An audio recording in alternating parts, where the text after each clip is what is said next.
Atstumas ne per didelis. Tarp mūsų? Nu.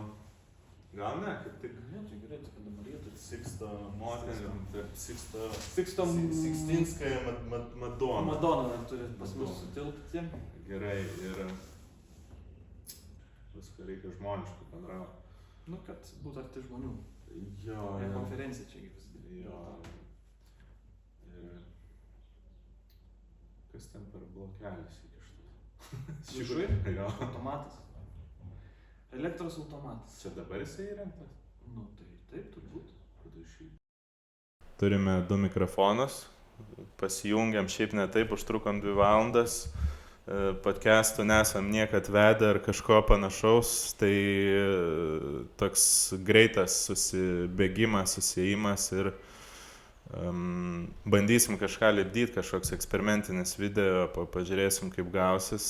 Aš esu Žygimantas Buržinskas ir šalia manęs yra Vytenis Jonas Sinkevičius. Kas tu toks esi?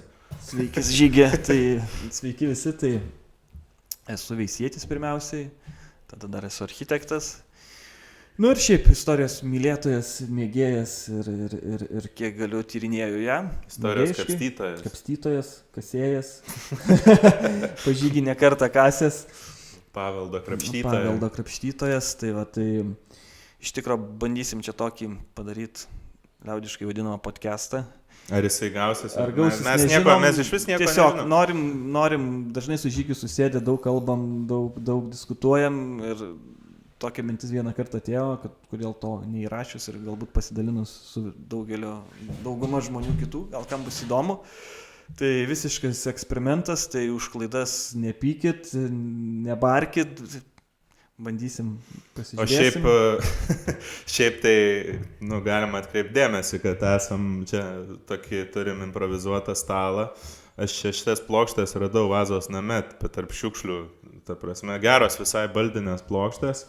Sixto Madonna už mūsų nugaros irgi yra rasta čia, tai pokalbiai vyksta Vazos name. Aš nežinau, kaip mes pavadinsim tą savo kalbėjimą, bet Vazos namas čia tokia pakankamai unikali vieta, gal ir Vazos namą pavadinimą kažkaip prilipdysim, bet kol kas tai apleistas iš tikrųjų avarinės būklės pastatas, mes formaliai čia kaip ir įsileist žmonių negalim, tai Vytenis yra tas žmogus, kur aš jam leidau užeiti. Jeigu ant jo galvos kas nors užvirs, tai jau tavo Vytenio atsakomybė. Šalmo nepasiėmiau gaila, bet turbūt gal čia ir lubos tokios nelabai įkvepiančias, bet čia dar pakankamai gero stovio šitoj vietoj. Šitas pastatas toks dvelkiantis istoriją sovietmečių senesniais laikais, bet to sovietinio raugo palikimo dar labai daug yra. Tai jo, tai projektas parengtas šitoje vietoje, bent jau kur mes kalbam, iš tikrųjų turėtų ateityje vykti konferencijos ir kiti renginiai, tai pati erdvė, kaip ir tam ir skirta čia. Iš esmės čia buvo sovietmečio bendrabutis, o vėliau, galbūt dar anksčiau prieškarį turbūt ir klasė, buvo bent jau klasė, valsčiaus kažkoks tai įstaigos kabinetas ar kažkas sunku pasakyti, bet kokiu atveju Vazos namas, istorinis namas, seniausias pietų Lietuvoje, iš esmės privatus pastatas, tai belaukdami jo atgimimo galbūt čia irgi tokia viena iš funkcijų tą pastatą prikelti. Ir iš tikrųjų mes šiandien tarėmės irgi taip pakankamai chaotiškai, bet pakalbėti apie būtent šitos miestelius, apie tas vietas, kur mes patys augom, užaugom, praleidom vaikystę, kažkaip čiupinėjom, krapštėm tos istorinius, kaip čia pasakyti, klodus, kurie kartais nėra visai akivaizdus. Ir iš tikrųjų, ką tu, pavyzdžiui, žinojai apie veisiejus, apie prieškarį, tarkim, paauglystėj savo ar besimokydamas mokykloje? Tai iš principo turbūt kaip ir daugelį miestelių, ta miestelio atmintis yra iki tarpukario, kas toliau nieks nežino. Bendrais faktais galbūt kažkiek, kad ten dvaras yra, ten dar kažkas ar ne, bažnyčia, bet tokio gilesnio kažkokios istorijos nebuvo. Bendrinė, taip galima pavadinti, tai principė jeigu įman veisiejus, kas liečia veisiejus, tai ką, mes žinom visada, kad yra paminklas ir gyvenė ten yra žydas toks Zamenhofas, esperanto kalbos kūrėjas, kuris veisiejuse pabaigė ją kurt. Ten gyveno kažkiek laiko ir netgi mokyklų mes ją mokėmės iš tikrųjų. Ai, buvo pavadinimas jau jo vardo? Jo buvo ir mes tos kalbos net šiek tiek tekė jos mokytis. Vienas buvo mokytojas, kuris mokėjo ją, tai teko čiupinėti. Tai žinoma, visi žinom, kad yra dvaras, bet visi vadindavo ją Vilija. Tai turbūt vadino tai dėl to, kad ten buvo siuvykla Vilija, bet tas pati istorija turbūt kaip ir Merkinės dvarvietės, visi vadino irgi ne dvarvietė tą vietą. Tai... O kuo vadino? Veisiejuse vadino Vilija. Ai, Vilija. Cecho buvo fabriko pavadinimas Vilija, visi sakydavo, varom prie Vilijos, važiuojam prie Vilijos, einam prie Vilijos ir panašiai. Tai ta dvarvietė dabar yra pakankamai, nenaudojamas pavadinimas, parkas greičiau, ten... Dėl to, kad buvo dvaro parkas, aišku, bet kad dvarvietė, tai tas pavadinimas yra nenaudojimas. Aš jį naudoju dažnai, kaip ir su žmona ar dar su kažkuo su draugais, einam į dvarvietę, pasižiūrėsim, ten likęs yra vienas fligelis. Tai kaip ir kitos vietos yra, kurios tos pavadinimus praradę yra ir jais nesinaudojamai šiai dienai yra.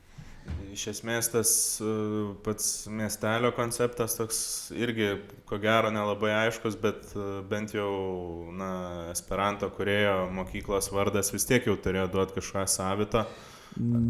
Nes...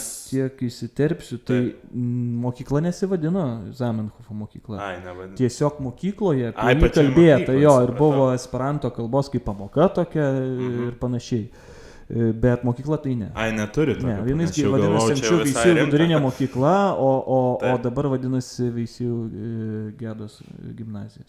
Gimnazija. Supratau. Tai vis tiek paminklas yra.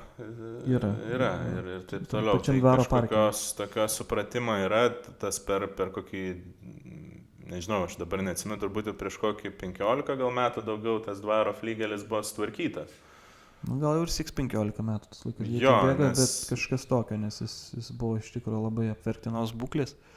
Tai dabar sutvarkyta iš tikrųjų, ir vidus įrengtas. Nes mano, kaip atminty, Merkinė, iš tikrųjų buvo muziejus, krašto muziejus, jisai, jau veikia jau ilgai, jau pakankamai ilgai, jau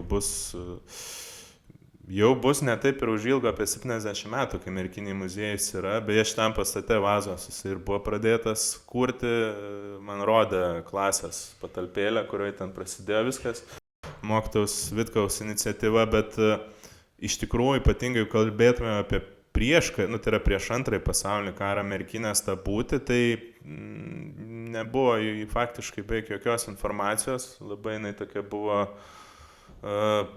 pakankamai siaura, beveik niekur neprašyta, tai muziejai gal buvo tik tai fotografijų kažkokių, kur ten ateini ir nelabai gali patikėti, kad čia iš vis Merkinės vaizdai, kadrai. Ir ką dar reikėtų pasakyti, tai labai įstrigę man yra vaikystė, tai prie Straujos vandens malūno nuotraukos liekanos, nes ten, atsimenu, vaikystėje kažkaip mes ten įlindom, pamatėm tuos pamatus prie pat upės ir kas čia per statinys, toks milžiniškas, tada ta nuotrauka atsirado. Tai aš atsimenu, mažas, net ten maketą kažkokį bandžiau lipdyti, ten dar kažką daryti, pati pradžia vis tiek, man atrodo, žmogaus kelias ir yra kažkoks. Tai vaikystė užsikabinė už to ir kuo toliau, tuo labiau. Taip, bet iš tikrųjų, jeigu taip apibendrintai, tokio supratimo, ryšio ar netestinumo su ta praeitim kažkokio labai ir nebuvo. Tai aišku, Vinco Krėvės mokykla, gimnazija vėliau virtusi, taip pat Vinco Krėvės asmenybė vienaip ar kitaip figuravo, bet kiek tas pats Krėvės reprezentavimas apie šitą kraštą buvo sukurtas, kiek jisai legendomis apipintas, tas yra gražu, smagu, bet pats tas istorinis pasakojimas vis toks labai miglotas buvo ir ypatingai, vėlgi, dar eilinį kartą sakant, tas prieškario Merkinės būvis, jisai niekaip nesuprantamas ir kasgi tie miesteliai buvo, mes turbūt šiandien ir kažkaip ir mėginsim pakalbėti apie tos dalykus, kodėl jie tokie yra, kodėl daugelis, pavyzdžiui, gyvenviečių, provincijos gyvenviečių nyksta, kodėl jos nėra, kaip čia pasakyti, ekonomiškai tvirtai atrodančios, arba daugelis jas palieka. Sergantis ligonis netoli mirties ir smerdžiantis yra ir nykstantis ir panašiai ir miestelį yra. Tai jeigu paėmus, kaip sakai, iki Antro pasaulinio karo miestelius, ar ne, vidutinius ir mažuosius, tai taip žiūrint, tai jie tarpukariu vadinam, ar ne, tai tikrai buvo pakankamai stiprus, turėjo tas vietinės ekonomijas, vietinius verslininkus, vyko prekyba intensyvi, o šiai dienai atvažiavus į tam tikrus miestelius, ar ne, kurie anksčiau buvo tikrai stiprus miesteliai, tai toks vaizdas, kad ten nieko nėra, vos ne bažnytkaimis likęs ir ten jokių pėdsakų verslo nėra, ar ekonomijos kažkokios vietinės. Istoriją prisimenu tada, kai mes buvom Kražiuose, dėja, bet taip iš tikrųjų buvo, kai turėjom ten kūrybinės dirbtuvės, kartu buvo. Aurimas buvo Širvys. Taip, ten 2 savaitės gyvenom, išeini miestelio aikštę ir taip dar bandai įsiklausyti, ar ten, ar kažkoks net automobilis dar atvažiuoja. Kražiuose ten iš vis, sakykime, kad, darbo dieną, ar ne, tai vis tiek žmonės, juda į darbą ten, ar nežinau, į ūkį, dar vis tiek kažkoks judėjimas turėtų būti. O toks jausmas buvo, kad ten gyvena kelios senos moteriškės ir nei jaunimo nėra, nei judėjimo kažkokio, toks visiškai, sakau, likęs bažnytkaimis, kur ten... Gal mes klystam, gal mes pataikėm kažkokiu neteisingu vasaros laiku, bet tiesą pasakius, vasara kaip tik yra intensyvesnis kaip tik ir turistai važiuoja, ekskursijos vyksta, ar ne, ten atvažiuoja lankytojai, bet taip paėmus, mes ne 1 ar ne 2 dienas buvom. Taip. Ten gal papultume 1-2 dienas būnant, tarkim, kur kažkoks, nežinau, gal išvažiavėsi kažkur prie ežerų dar, bet kai 2 savaitės būnim ten darbo dienom ir savaitgalis, o žiauriai nyku buvo, tai iš tikro, tai pagalvojus, tai šiek tiek graudu darosi. Tai čia tas Kražių turbūt kaip pavyzdys toks, galbūt nėra visai standartinis visai Lietuvai, nes yra tiesiog yra miestelių, kurie yra kryžkelėse, kurie yra pravažiuojami ir tas judesys kažkoks didesnis, bet būtent tą ir pradėjom turbūt kalbėti apie tai, kad ką mes žinome apie tas gyvenvietės, galbūt kažkokį tą supratimą ir turėjom, kad kažkas gal čia būta, kažką jusliškai jutai, bet būtent tas tapatybės supratimas pačio miestelio, kas tai yra, jo tas gyvybingumas, galbūt tas praeityje žinojimas, kad jisai buvo toks kaip ir, ką tu sakei, ekonominis centras, daugelis iš mūsų net ir neturėjo to galvoje ir realiai mūsų jau karta, ta posovietinė karta, kurie jau gimė jau nepriklausomai Lietuvoje, mes matėm tokį turbūt lūžinį momentą, kai daugelis tų miestelių, kaip bebūtų, liūdna iš tikrųjų, jie buvo virtę tokiais tarybinio ūkio centrais, kurie, iš esmės daugelis, ką mes tikrai matydavom turbūt vaikystėje ir tu turbūt pats matei, tai tarkim, aš nežinau kaip su Veisiejais, bet prie Merkinės būtent tarybinio ūkio visas kompleksas, kai mes dar ten maži landžiodavom po tas fermas apleistas. Veisiejose atitikmuo būtų turbūt, dabar vadinasi Veisiejų technologijos mokykla, man atrodo, ir anksčiau vadinosi profesinė mokykla, tai ten taip irgi dideli angarai, garažai, augindavo gyvulius, pienininkystė, žirgininkystė ir panašiai, tai ten iš tikro būdavo, aš atsimenu puikiai irgi su močiute įdam, kaip mes ūkininkai nebuvom, kaip sakant, tai vesdavo parodyti, kaip karvės atrodo, kaip arkliai ganosi ir panašiai, iš tikro ir ten būdavo, mes irgi, kai vaikai būnam, ten po tą teritoriją landžiam, ten aptverta, kaip ir negalima būdavo, bet vis tiek vaikui įdomu, kur negalima, tai kaip medum patepta, ten labiau norisi įlyst, pažiūrėti. Taip.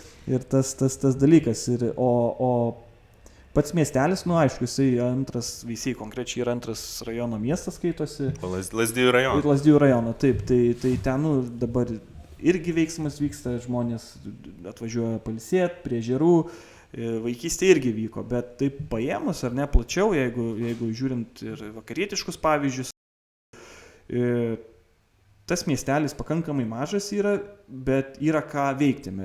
Tarkim, yra gamtos paminklai, kuriuos norisi aplankyti, yra istoriniai paminklai, kuriuos norisi aplankyti, bet toks susidaro vaizdas, turistai važiuoja ir pravažiuoja, nes jų nieks neužkabina, ar ne, anksčiau kaip paėmus, tai irgi tų maitinimo įstaigų, apgyvendinimo įstaigų, kažkokių ten pramogų, tai per tą 30 metų nepriklausomybę sakyčiau, kad nėra tokio kažkokio, padidėjimo, pagausėjimo ir toks visas, kad nėra intereso turisto užlaikyti tą miestelį pravažiuojančio turisto ilgesniam laikui. Tai galbūt, nežinau, tas žmonių dar vis tiek iš po sovietinio laikotarpio, kai iniciatyva buvo tokia, nelabai priimtina, turėjo visi pagal vieną kurpalių, tai negalėjai kažką užsimti labiau, ką tu nori, tai gal tos kažkokios baimės likia, sunku pasakyti žodžiu. Tai, nes kaip ir paėmus Merkinę, kiek čia kokį 5, gal 6, imkim iki 10 metų atsigavimas kažkoks vyksta. Nes iki tol, kiek aš čia važinėjęs ir į Vilnių ir panašiai, tai lygiai tas pats, tas miestelis ir ne miestas buvo toks, savo vaga tekantis, kažkokių tokių užlaikymų turisto nebuvo. Tai aš ir tą turbūt ir pradėjau eiti link to, bent jau vaikystėje, kas man tikrai yra įstrigę ir ką aš matydavau, tai yra tas tarybinio ūkio centras, mes pas tas fermas landžiadavom ir ten dar net puikiai atsimenu, net dar atsiprašau. Čia dulkių yra, nes mes čia valiam viską. Valiam šiandien. Tai geras. Tai va, tai tas tarybinio ūkio centras ir ten to, mėšlo realiai dar jusdavosi, kad viskas, sustojo, užsidarė. Dar tos fermos su langais, ten po to jau ten kažkas ten ir daužydavo, tos stiklus ardydavo, bet dar atsimenu mes taip, net technikos kažkokios stovėjo, dar kažką tokio atsimenu dar tos dalykus. Ir iš tikrųjų tie miesteliai, ką ir sakai, per gerai 30 metų tarsi atrodo to progreso mažoka būta, bet turbūt tą konstruktą miestelių reikia suprasti, kokį mes jį matom. Mes matėme iš esmės palikimą to, kad valdo iš esmės miestelius, tokias gyvenvietės, tai yra tokia kaip sovietinė struktūra, iš esmės tarybinis ūkis. Kitur ten, aišku, mažesnėse gyvenvietėse tiesiog yra tie kolūkiai, čia kaip sakyt, įvairus tas modelis, bet tarybinis iš esmės ūkis, kuris, tarkim, miestelį administruoja viską, absoliučiai viską, visas gyvenimo sferas, nuo ten, nežinau, kultūros namų, bibliotekos, parduotuvės, nes net, viskas yra susiję, į vieną aparatą. Veikia ten dar kažkoks buitinis, dar keletą kažkokių įstaigų ir tie miesteliai, kas jie yra? Yra, grubiai tariant, vienos kažkokios įmonės, bet šiuo atveju tai yra sovietinė valdiška įmonė, darinys, kūrinys, kuris veikia pagal tai, visas gyvenimas formuojamas pagal tai. Ir mes jau augdami, mes matom to viso to struktūros subirėjimo, sužlugimo momentą, mes matom tą momentą, kai subirėjęs tas tarybinis ūkis, iš esmės palieka dar dalį tų miestelių, grubiai tariant, visuomenės, kurie buvo ties pasais įpratę taip dirbti. Jų gyvenimas sukosi, jų sukosi gyvenimas pagal tą modelį. Ir tas modelis, jisai subirėjęs, iš esmės iš karto iškelia tam tikras tokias ekonominės, aišku, problemas, kultūrinės problemas, bet ir būtent tapatybės problemas, nes apie ką tada iš vis yra ta gyvenvietė ir kaip jinai veikė, bent jau anksčiau iki to, ar kaip ta rinkos ekonomika, ar čia kažkas naujo, ar čia kažkas yra seno šitam gyvenime. Matai, vėl grįžtam prie tos pat minties, kaip tu ką tik minėjai, kad tarybiniais laikais, sovietmečių, tai turėjo visi būti lygus. Tai lygiai tas pats buvo padaryta iš visų miestelių. Yra visi suvienodinti, visi pagal vieno kolūkio tipą vos nepadaryti. Projektą kolūkio. Sodyba, ten kolūkio centras, sodyba, kolūkio centras. Tai ir jie praradė tie savo miestelį, savo identitetą iš tikrųjų. Nes suniveliuoti, dabar nieks nežino apie ką tas, kaip tu sakai, miestelis. Tarkim, paėmus ar ne veisius, paklausom, kas tie veisėjai, kas yra pagrindinė veisijų mintis, kaip tie veisėjai atsirado ir panašiai. Tai, sakytų, tai čia gal tas, anas, bet taip, nieks konkrečiai, galbūt ne nieks, bet, sunku būtų kam pasakyti, kur tos yra ištakos. Tai paėmus istoriškai. Šiaip išskirtinumas, kuo jisai skiriasi. Medžioklės dvaro miestelis. Kuo pasakyk man, Vytenį, kuo skiriasi, čia, žinai, medžioklės dvaras tai dar viena, bet tu šiaip pasakyk, gyvenantį žmogau, kuo skiriasi, tarkim, ten Simnas nuo kokių nors Sirijų ar ten nuo kokios Viduklės, nežinau. Ta prasme, tu važiuoji matydamas tuos pačius kolūkinius priemiesčius, ta prasme, ten, netgi kartais tos pačius kultūros namus, seniūnijos pastatą visiškai tą patį, identišką tą patį kultūros, ten, tarkim, seniūnijos pastatą, mokyklų pastatai, tiesą pasakius, turbūt kas trečiam seniūnijos centre skiriasi, bet jie irgi yra panašus, iš principo statomi. Iš principo panašus.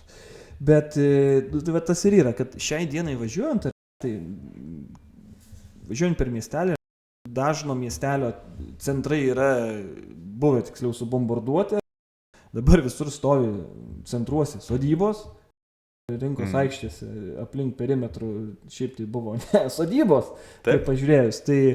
Tai važiuojant dabar per šitus miestelius, tai kas išskirtinumas yra, tai principai, tai paėmus bažnyčias. Kai tu važiuoji per tą patį Simną, pažiūrėjau bažnyčią, galvoju, čia kažko būta, bet pažiūrėjau į pastatus, kultūros namus, tą žiedą, ne žiedą. Tai dar Simne dar yra tų senų pastatų palyginus, bet kokie seirijai. Taip, arba paėm Krosną tą patį, čia važiuojant, irgi bažnyčią pasižiūrėjau, bažnyčia įdomu. Ten tas žiedas, kur turėjau minti irgi, tu žinai, žiedas, čia kultūros namai, tokio, daugiau apie nieką. Tai tokio kažkokio išskirtinumo nėra. Dar išdroštas koks nors liaudės kūrėjo kūrinys ten pieveliai. Kuris yra apie nieką? Iš principo jis nieko nesakantis, arba dar koks nors, gerai, ten jeigu kažkoks informacinis stendas yra, tai jau šis tas, bet ir tai dažniausiai tie informaciniai stendai tokie pakankamai sausi ir grubiai tariant, be tokios aistros padaryti tą gyvenvietį. Tai šiaip matant, bent jau matant ir tą emigraciją, išvykimą didelį, to jaunimo nebepasilikimą tose gyvenvietėse, tą ypatingai nuosmukį, turbūt tie pirmieji dešimtmečiai, tai dar, kai mes turbūt darėjom ir pirmas klases, ir dar mūsų dar karta mokykla, kuri baigė, tai dar ir tos didelės klasės dar mūsų buvo. Didelės tikrai buvo. Tikrai didelės, nes aš merkiniai. Taip, ir net po manęs dar, man atrodo, dar bent jau porą kartų, bent jau merkiniai, tai tikrai buvo dar, kaip gimnazijai turėti ten išleisti vieną laidą, ten virš 60 žmonių, tai jau čia visai skaičiai neblogi ir atrodė tikrai visai dar pakankamai neblogai, bet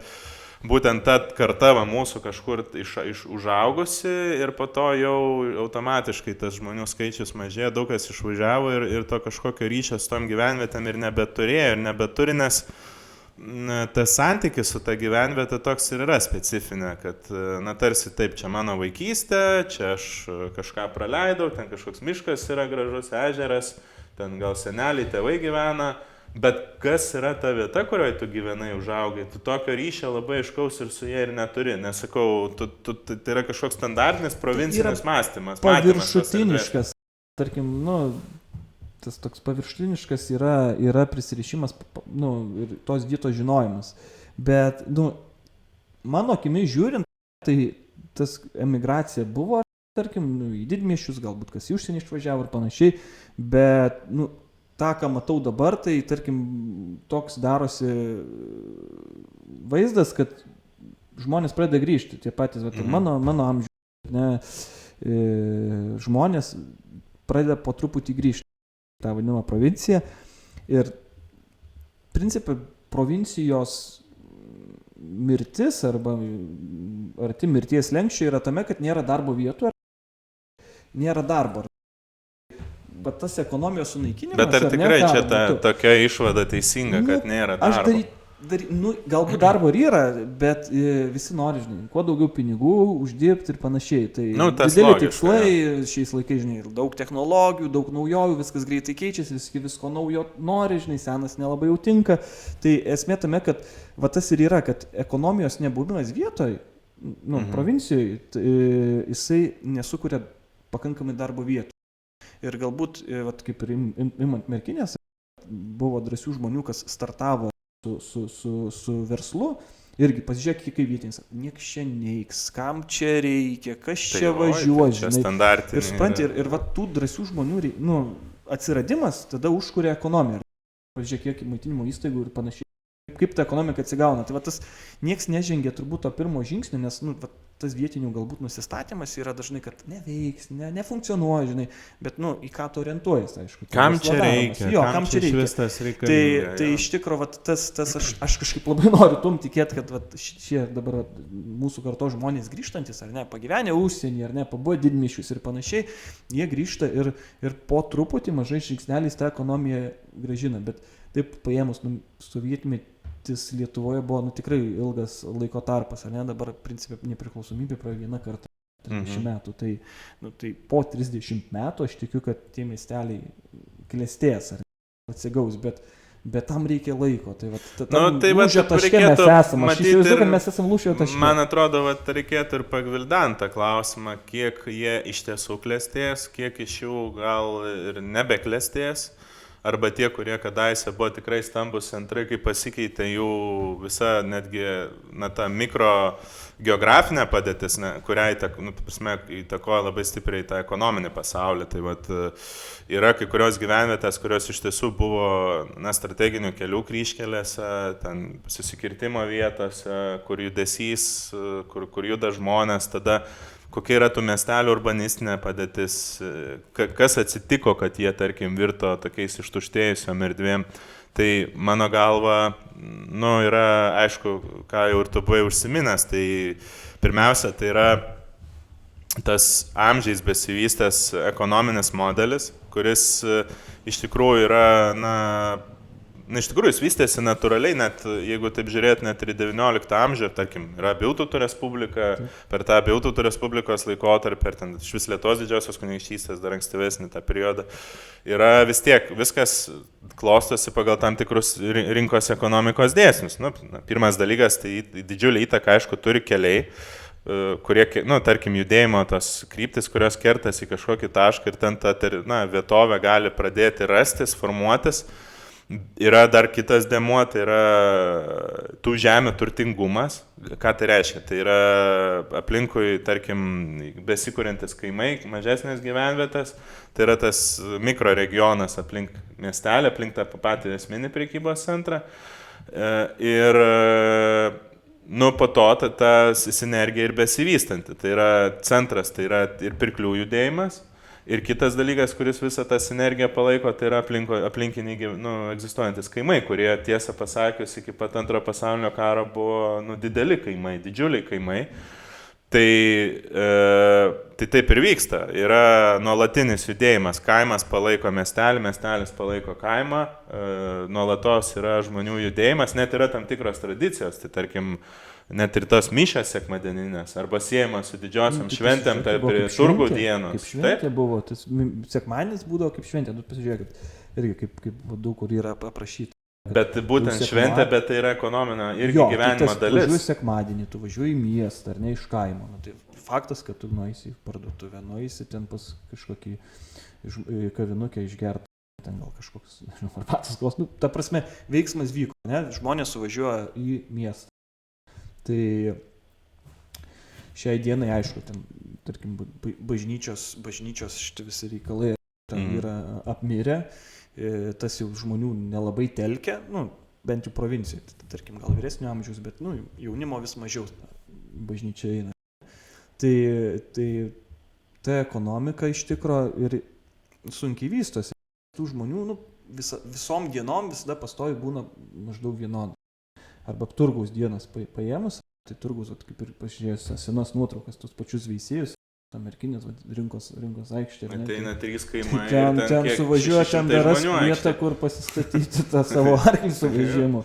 Tai iš tikrųjų išnykė. Ir palietus, tarkim, kaip tu minėjai, paėmus šiek tiek link Suvalkijos, ar ne, jeigu keliaujant, tai paėmus pasikeitė, ar ne, valstybė. Prūsija.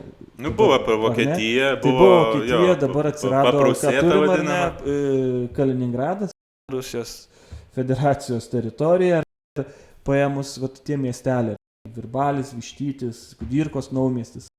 Anksčiau irgi atrodė gyvavai, klestėję miestelį ir dabar virtė tokių užkampių, kur net nieks nepravažiuoja pro šoną. Tu turi specialiai važiuoti tą miestelį. Taip, ta prasme, taip. tai nėra kažkoks strateginis kelias, nebėra jungčių, tu atvažiuoji ir atsiremi prie bedugnės krašto. Prie bedugnės krašto, principė. Tai tu arba turi žinoti specialiai važiuoti, kas nėra ten, tarkim, tiem miestelėm, kaip šitiem išvardinti, Vištytis ir panašiai. Tai jiems turistą pritraukti, ten iš vis yra sudėtinga, nes jis nėra pravažiuojantis, tu turi kažkuom taip pritraukti. Sukur kažką unikalaus. Jo, unikalaus, kad pas tave kažkas atvažiuotų, nes kitu atveju ten pasmerkta žlugimui yra, kol nepasikeis, tarkim, kažkokia Kaliningrado geografinė, politinė situacija. Tai tas, tai taip ir ką mes matom prieš antrą pasaulinį karą, tai bent jau merkiniai, tai net ir nepaisant visų netekčių, visų tų karų, to miesto naikinimų, daugelio tikrai praradimų, kai te kalbė apie tą senąjį net ir LDK miestą, vis dėlto miestelį veikia maždaug 150 krautuvių, alinės, arbatinės, restoranai, viešbučiai, degalinė, čia irgi kažkas tokio Šela, man buvo. atrodo, degalinė buvo. Per 30, net ne per 30, ne kokius 30, ta nepriklausoma Lietuva egzistuoja realiai 20 metų. Maždaug pirmas dešimtmetis yra toks, iš tikrųjų irgi, pakankamai, nesąstinga, bet tokio įsibėgėjimo laikas, kai, ten, tarkim, po 18 metų, kokius dar 5 metus ten dar buvo ne visi įsitikinę, ar ta Lietuva iš vis dar egzistuos ar veš.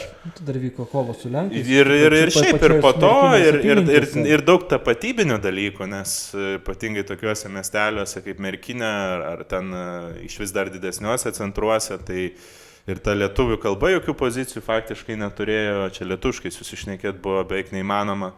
Ir kiti niuansai, tai ir tas tapatybės, valstybės pasirinkimo klausimai, bet va būtent kažkur 4 dešimtmetis, tai yra tas toks sprogstamas dešimtmetis, kai susitvarko visas gatves, vandentiekiai įsiveda, elektra jau visur yra miestelį, tas ekonominis pasaulis pakankamai stiprus, bet visi šitie dalykai, kodėl maždaug prireikė, tarkim, po pirmo pasaulinio karo, taip šiek tiek daugiau nei 10-mečio, kad tas miestelis, ir tikrai čia ne tik Merkiniai tas vyksta, jisai vėl atsigauna, vėl jisai pradeda važiuoti, nes va būtent yra kartos žmonių, kurie yra tam tikri algoritmai, kurie yra atidirbti dešimtmečiais amžiais, kaip visa tai veikia. Tu žinai, tiesiog, kad ir po karo, po visiškai sudegusio miestelio, tu žinai, tas buvo know-how. Jo, tiesiog žinai, kaip tą daryti. Tiesiog tu žinai, kad tai veikia, yra tie žmonės, yra tinklai, ryšiai, santykiai. Ir ta gyvenvietė, jinai po truputį vis tiek pradeda įsivažiuoti, tai reikia kokio 10-mečio ir jisai vėl tas miestelis, vėl juda, viskas vyksta, judesys, statybos, darbai, ekonomika atsistato. Ir mes turim būtent po antro pasaulinio karo situaciją, kai per antrą pasaulinį karą iš esmės miestelio bendruomenės yra sunaikinamos. Iš esmės. Taip paėmus taip, tai vokiečių okupacijos metu išnaikinama žydai, kas buvo, pripažinkim, pagrindiniai verslininkai. Taip, visas verslo variklis. Tai ir kitas dalykas trėmimai. Bet reiktų pastebėti, kad net ir tie katalikai, kurie gyveno miesteliuose, aš nežinau statistikos. Ta prasme, jeigu taip gilinantis į kiekvieną miestelį, bet Merkiniai mes, tarkim, turim ko gero tik kelias šeimas, kurie yra tikrosios kartos, kurie eina jau karta iš kartos, kurie jau prieš kurio Merkiniai gyveno tam pačiam miestelį. Ir būtent, kad net ir žydai, bet ir net ir ta patys, sakykime, gerai, miestelį gyvena 50-60% žydų ir vis tiek 40% žmonių turi likti. Bet ir tai dalis tų žmonių nebelieka. Tai viena iš tų sąlygų, ką tu ir sakai, trėmimai. Tai būtent trėmimų dar laikas. Tai taip, trėmimai ir supranti, ištrėmė tai, pačius šviesiausius žmonės. Imkime, inteligentus visus, visą protą ištrėmė kažkur. Tai čia galim pasakyti, Valsčiaus ta Merkinės taryba miestelio, tai visi represuoti. Tai kas likė, ar ne? Liko paprastesni žmonės, kurie galbūt, nėra tokie verslus, tokie, kaip sakant, plaukia pagal srovę, nėra kūrėjai ir tie patys. Tai ir tas, dėl to ir gaunasi tas atsigavimas, ir nelikus tiem žmonėm, kitau sugriauna tiesiog, statinius, sugriauna, ten, tarkim. Gali visas miestas būti nušluotas. Miestas jo gali būti plikas laukas, bet jeigu yra raktiniai žmonės, tai netruks ten 20 metų ir ten vėl viskas kaip skruzdėlynė atsistatys. Kaip būdavo LDK laikais, ten maras užeina, aišku, valstybei ten po tvano atsistatinėti jau 100 metų reikėjo, nes tiesiog gyventojų pusės nebeliko, bet... Tai va prie to pačios minties ir einam, kad žmonių neliko. Variklis, ar ne, yra žmonės. Tai va tas ir yra. Tai raktiniai žmonės sukuria ekonomiką, o kai yra ekonomika, tada aplink save atsiranda, ekonominį vienetą atsiranda daugiau gyventojų, kurie tą ekonomiką dar labiau skatina. Ir gaunasi toks plėtojimasis. Ir ką mes turim? Tai gerai, mes turim per antrą pasaulinį karą tipišką situaciją. Tai yra iš esmės išžudyti gyventojai miesteliuose. Bet tai gerai, atrodytų kaimai lieka, bet kaimai irgi būtent išgyvena irgi tą tragišką procesą, tai trėmimų, žemės nusavinimo, iš esmės tie grubiai tariant farmeriai, tie ūkininkai, tie stambesni, kurie irgi tas buvo, irgi besiformuojantis elitas tam tikras, irgi yra iš esmės sunaikinamas. Ir iš tikrųjų, jeigu tai pasižiūrėti, tai irgi paminėjom apie tuos naikinimus, tai Lietuvoje su miesteliais irgi yra ta situacija, kad bet kurį miestelį be paimsi, frontam judant, jie yra faktiškai tie beveik visi šluojami, visi masiškai šluojami. Kuris yra nenukentėjęs Lietuvoje dabar grubiai tariant miestelis, kiek jų mes nuo rankų pirštų galim suskaičiuoti. Čia reikėtų daugiau gal įdėti pastangų randant, bet jų vienetai visiškai. Ten koks žeimelis šiaurės Lietuvoje, ten dar vienas kitas. Galbūt geografiškai apsaugotas nuo fronto. Dėl būtent gal tų kelių kažkokių. Tarkim, nuo šaly šiek tiek šlapinės, gal kažkokios, technikai judėti sudėtingiau, gal apeita kariuomenė. Arba tiesiog kariuomenės dalinio ten tuo metu kažkokio gal nebūta, gal vokiečiai tiesiog, tarkim, labai daug miestelių, tikrai 41 nukentėjo, bet taip ir 44 vasarą. Bet irgi vokiečiai, pavyzdžiui, karo pradžioje, tai bombarduoja iš karto prie tilto esančias gyvenvietės, prie Nemuno visas esančias gyvenvietės. Taip, prie upių kažkurių. O turbūt didžioji, pavyzdžiui, už Nemunės miestelių katastrofa, tai dar vyksta ir jau sovietam einant. Ir ne tik už Nemunę, ir Žemaitijoje, ir kitur, kur vokiečiai jau ten bando tvirtintis. Ir va tas pats Kudirkos naumiestis, jis visas nušluotas buvo. Taip, pažiūrėk, už upės buvo visas dar miestas. Širvinta, jo. Tai po karo, principais, ten plikas laukas liko. Taip, tai man teko matyti Kudirkos naumiesčio ortofotografijas jau po sovietų užėmimo 44, ten Liepos galas, turbūt jau tarp 45, dabar neatsimenu tiksliai, gal net ir 46 metų. Ten matosi apkasų sistemos, intensyvios bombardavimo pėdskai, visas miestas sugriautas, Širvinta, beje, kas bebūtų keista, tas Prūsijos miestelis irgi, tai Širvintas iš vis apie Prūsiją dar atskirai reikės kalbėti. Jis lygiai taip pat stovi kaip Kudirkos naumiestis, jisai stovi, pastatai sugriauti, ten kažkokie griuvenos griuvėsiai, bet skirtingai nei Kudirkos naumiestis, į kurį sueina daugiausia kaimų gyventojų iš Lietuvos, o į rytprūsius tai nebėra kam sueiti net ir iš kaimų. Tai va tas ir yra, supranti, vėlgi nėra iš vis žmonių. Nebėra kam sueiti, net nebėra kam ateiti, nes nebelieka iš vis gyventojų toj Vokietijos pusėje buvusiai. Ir va supranti, tas, kaip tu sakai, apkasų sistemos panašiai, ten jau principė už upelio prasideda Vokietija. Taip, gynyba, realiai gynyba. Čia, žinai, tas jau buvo, ta linija, turi būti labai tvirtinta. Tai masinis tų gyvenviečių sunaikinimas iš principo paverčia jas plinais laukais. Tai pavyzdžiui, Raseiniai, ten pasižiūri pokario, tas nuotraukas, ten yra tiesiog plynas laukas, Vilkaviškis, visos kitos gyvenvietės. Tai jie lieka tiesiog... Tai Seirijai irgi visas nušluotas. Mūrinis miestelis buvo. Mūrinis centras buvo, dabar vienas kitas pastatėlis likė. Jau principė, atvažiavus, tu net nepaskaitum, kad ten Turgaus aikštė buvo. Tai ir tas tragiška turbūt ir nutinka, kad miestelis pats yra ir gyventojų prasme sunaikinamas, ir net urbanistinė, architektūrinė, nes net tu atvykęs į kažkokį miestą, būdamas svetimas žmogus, nepažindamas tos vietos, galbūt kultūros, arba tu ją iš tolo stebės kaip aplinkinių kaimų gyventojas, tai iš tikrųjų vis tiek ta architektūra, ta simbolika, ta pastatų vieta tave šiek tiek irgi įtakoja, o tu vis dėlto ateini tokį plyną sugriautą lauką, tokią degėsių krūvą, kurioje tu dėl ko, tu ateini turbūt dėl to, kad ten vis dėlto likę ten kažkiek yra sveikų pastatų, galbūt kažkokia inercija ten vystyti kažką ir turbūt kelių susikirtimo vietos pagrindinės, vis tiek patogu ten yra kurtis net ir po karo.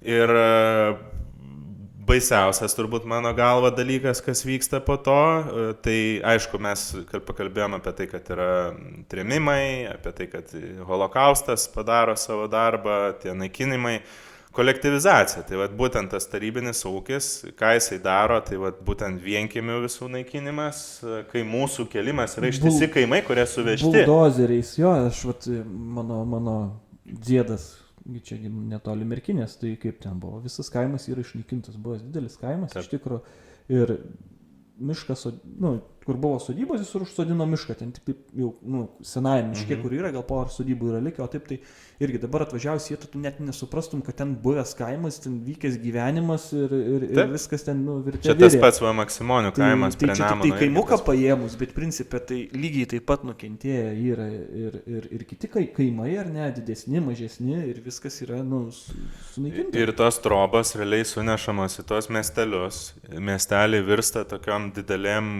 didžiuliais kaimais, kuriuose net, kuo šiaip kalbant apie pačios gyvenvietės urbanistiką, patį gatvių tinklą, kuo yra irgi labai įdomus, kad, iš vienos pusės tu gali žiūrėti, kad yra, gatvių tinklas, ten kažkas archaiško, kažkodėl ten viena gatvė eina taip ir kita kitaip, bet iš tikrųjų būtent visa tų gyvenviečių urbanistika irgi buvo orientuojama tam tikrą prasme pagal rinkos dėsnius, rinkos ekonomiją. Jo, judėjimo kryptis, kur žmonių daugiau eina, kur susirinkimo vieta, tai turgaus aikštė automatiškai, prekybinė funkcija. Keliai vedė tenai. Taip, ten pavyzdžiui prie aikštės iš karto natūraliai brangiausia žemė, tankumas užstatymo, nes turi pritraukti daugiau, tarkim, per prekybą žmonių. Bet va taip ir pasižiūrės, ar ne, dabar va miestelius ir ne, kartais, tu galbūt kažkiek gatvių yra išlikę, kažkiek sunaikinta, bet tu eini ir žiūri, tas kelias atrodo visiškai nelogiškas, kažkoks takelis, keliukas ar ne, ar ten normali kažkokia. Ir atrodo, į niekur, kam jinai čia reikalinga ir panašiai, bet tu kadangi nematai konteksto, ta prasme, kas buvo, kas tau likė ar ne, tai principė gatvių tinklas, o tie statiniai, jie yra sunaikinti ir tu vizualiai giliau nepasidomėjęs, tu nesupranti, kur tas kelias, skersgatvis veda ar ne ir panašiai. Tai vėlgi, kai tu į tai pradedi arba akligatviai kažkokie dabar yra atsiradę. Arba pradedi gilintis ar nežiūrėti, senos planus arba ortofoto tas pačias ar ne senas, tu pradedi tada matyti, kad čia statinys buvo, čia tas kelias vedė į čia tas, tada kažkokia logika atsiranda. Bet eiliniam žmogui, kuris, tiesiog atvažiavo pasižiūrėti ar pravažiuodamas sustojo, čia pamatė kažkokį vėl pastatą įdomesnį, dar kažką, jam sunku žmogui iš tikrųjų labai susivokti yra, kur jis yra. Taip. Tai ir ta urbanistika kažkiek tą, pasakoja iš tikrųjų. Ir esmė, tas, kad atėjus tai planinė ekonomikai, tam visam sovietiniam modeliui, pati rinkos ekonomika, visas tas turgaus prekybos aspektas, jisai yra ištrinamas, jisai nebėra aktualus iš vis tai gyvenvietei. Ir tos erdvės, tos aikštės, tos pagrindinės gatvės, jos realiai tampa tik susisiekimo priemonė, jos nebeatlieka kitų, jos funkcijos jos prekybinės funkcijos nebetenka. Žinai, mes kalbam apie eilinių žmonės, ar ne, bet dar jeigu tai paėmus temą, būtent miestelių centras, tai yra suvokimas, kad yra brangiausia žemė buvus, buvo prekybiniai mūrnamiai dažniausiai, panašiai. Absoliučiai dažniausiai mūriniai pastatai. Kiti aukštai gyvename ir dabar va taip paėmus miestelių, kaip tenka projektuoti ir panašiai. Turi būti sodybinis užstatymas. Tai tas dar sovietinis palikimas, toks susidaro vaizdas yra likęs ir projektavimo arba įstatymė, kad tu mieste, buvusi miestelė dabartiniam ar ne, negali ten pastatyti dviaukščio namo ar ne dvibučio, bet dviaukščio namo, arba tenais tas tankumas kažkoks didesnis, aš nekalbu, kad visur, bet tokių yra, ar ne, vietų. Tai ir kitas dalykas, tos pačios tvoros. miestegi būdavo aklinos tvoros, ne? Nu, taip, Aukštos taip. aklinos tvoros. O šiai dienai, ir pats žmogus, ar ne, jisai nesupranta to konteksto, ar ne, jis įsivaizduoja, kad čia turi būti troba kažkokia, ar ne, ten langiukais, stogas viršlaitis. Tai va būtent, ta išvada ir yra, kad ateinantis sovietmetis ant tų miestelių degėsių suformuoja tam tikrą sąmonės konstantą, kad tos maždaug pokario metais suneštos kaimų trobos su ta kaimiško jau gyvenimo modeliu yra ta miestelio tapatybė, kur yra iš tiesų tas miestelis. Realiai miesteliai virto tiesiog kaimais, be prekybinės funkcijos, be viso to ekonominio sinerginio modelio tarp kaimo ir miestelio. Ir kurios tik tai užgožė kažkokios valdiškos institucijos ir faktiškai daugiau nieko, kelios prie parduotuvės. Ir ką reikia pasakyti, būtent kas keiščiausiai atrodo ir taip turbūt atspindi mūsų tą supratimą, iš vis net žiūrint įvairiausiais rakursais į tą saugomų teritorijų sistemą, į supratimą, į tyrimus, kiek yra iš tikrųjų daryta tyrimo tose gyvenvietėse. Ir kas iš to, kad, pavyzdžiui, teritorija yra kultūros vertybė, saugoma teritorija įtraukta kaip čia grubiai tariant, raudona zona. Ir, pavyzdžiui, yra kažkoks paskelbtas urbanistinių paminklų, ten viena ar kita gyvenvietė, bet realiai tai yra tik tai skambų žodžiai, nes supratimo apie tai, kas tai yra, taip ir nėra. Taip mes pasivadinam urbanistinių paminklų. Pasidarėm ten, pavyzdžiui, saugomų teritorijų nuostatus, kur kažkas yra padarę kažkokius tyrimus, nes dažniausiai, jeigu ir vykdavo kažkokios ekspedicijos tyriamosios iš tos, pavyzdžiui, regionus Lietuvos, tai daugiausia tai yra etnografinės ekspedicijos orientuotos į etnografinius kaimus. Tada iš to gimsta kažkoks regionės architektūros samprata, kad, pavyzdžiui, yra dzūkiška architektūra. Kas yra iš vis dzūkiška architektūra? Bet taip ir paėmus, kiek tenka susidurti, tai paėmus literatūrą, apie būtent kurią ten projektuojant, tarkim, rekomenduoja remtis. Taip. Tai tu projektuoji miestelį, bet literatūra rekomenduoja tai kaimiško sodybų. Taip. Užstatymo tankis, tankumas yra kaimo sodybos. Miesto architektūra, literatūros, arba aš jos nežinau, arba jos labai mažai yra. Tai, kažkiek yra, bet ta prasme, yra minimalu. Ir, principė, tą dalyką, kaimišką architektūrą, kaimišką gyvenimą reikėtų atskirti nuo miesto ir miestietiško gyvenimo. Aš nekalbu apie didmiesčių, bet apie, miestelišką. Tai ta architektūra iš tikrųjų, jinai kardinaliai skyrėsi nuo kaimiškos architektūros. Ir dabar atstatinėti, arba, tu saugai kažkokį tokį užstatymą, architektūrą kažkokią, ir tu turi suprast, kad miestelė, yra visiškai kitaip. Ta architektūra buvo. Esmė yra ta, kad tai yra saugoma teritorijų nuostatai. Tai man pačiam teko prie jų padirbėti. Tai gerai, dabar jau buvo patvarkyta tie tokie klausimai, kaip ten tvorų aukštis, nors tiesą pasakius, tai dar nėra tai, kas turėtų būti visiškai miestelių architektūrai, bet ten, tarkim, langų detalės, ten visi kiti dalykai, bet kokiu atveju tuose nuostatose vis tiek lieka tie kaimiški gyvenimo principai, kaip ten pastato orientavimas klipe, tankis turi būti, negali būti labiau sutankinta nei ten kažkoks sodybos plotas, tas procentas, nors anksčiau į tą dabartinį vieną sodybos plotą, kuris to miestelį anksčiau tildavo 6 namai. Taip. Tada ta ritmika langų, ten įėjimai iš gatvės, visi kiti dalykai, vartai, dar daugybė dalykų yra jie visiškai nespręsti, neapibrėžti. Ir esmė, būtent, yra saugomas, kaip tarsi saugojimas, bet iš tikrųjų tai vyksta saugojimas antimiesteliškos visos kultūros, tradicijos, iš tikrųjų. Kartais atrodo saugom, nežinom, ką saugom. Gražių žodžių saugom. Tai esmė tame, kad vėlgi, atsižvelgiant, jeigu žiūrint apie įstatymą, tai tu negali įstatymo taikyti, galbūt kažkokius bendrinius dalykus tai gali taikyti, bet iš esmės, tarkim, čia galbūt jau specialistai, paveldosaugininkai ar kažkas, tu turi žiūrėti konkrečiai kiekvienos gyvenvietės, kas tai yra ir suprast, kas tai yra, ar ne, nes pasižiūrėjus nuotraukas, kaip ir panašu visur, bet kažkiek ir skiriasi. Pati architektūra, pačių miestelių, tų centrų, vienur yra vienaip, kitur kitaip, ir tarkim, kas atstatinėja arba nusiperka ir stato, ar ne, miestelių centruose, būtent ir reikėtų atsižvelgti, mano galva, į to miestelio istorinius dalykus, istorinės tos pačios nuotraukas bent pasižiūrėtų,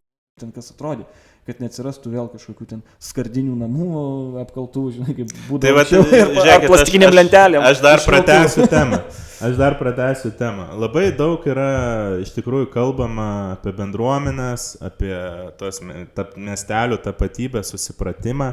Ir kartais bandoma mėtytis tokios atsakomybės, tarkim, tu ten pasirašai kažkokius nuostatus ir tarsi jie čia viskas gerai, čia atsiranda kažkokie keli žmonės, kurie realiai mato realią situaciją, kad tai absoliučiai kertasi su istorinė tradicija, samprata, gyvenvietės ir taip toliau. Ir pavyzdžiui, gerai, Merkinė yra Dzūkijos nacionalinio parko teritorijoje, Veisiejai yra Veisiejų regioninio parko dalis, dabar ten apsijungia tie regioniniai parkai, ten kažkaip pavirto... Pavadinimas kaip ir bendras dabar yra,